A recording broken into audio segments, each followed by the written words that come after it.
ప్రేక్షకులకు నమస్కారం. నేను ఇప్పుడు శ్రీశైలంలో కంచిమఠంలో ఉన్నాను. ఇప్పుడు నేను వెళ్తున్నటువంటి దారి ఏంటంటే, ఇది అంతర్వాహిని సరస్వతి నది. శ్రీశైలంలో కంచిమఠం వెనకాల ఉంటుంది. ఇది నేను చూపిస్తాను రండి. రేపు మాకు కార్యక్రమం ఉంది, దానికోసం నీళ్లు సరస్వతి నదిలో, అంతర్వాహిని సరస్వతి నది నీళ్లు పట్టుకుందామని వచ్చాను. చూద్దురు రండి.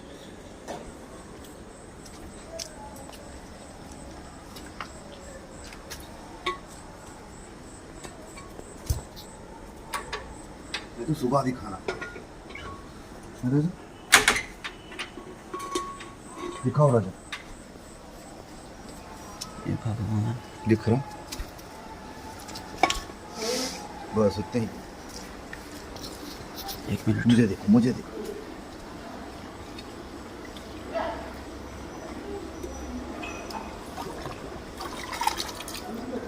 చూసారా, ఇది అంతర్వాహిని సరస్వతి నది.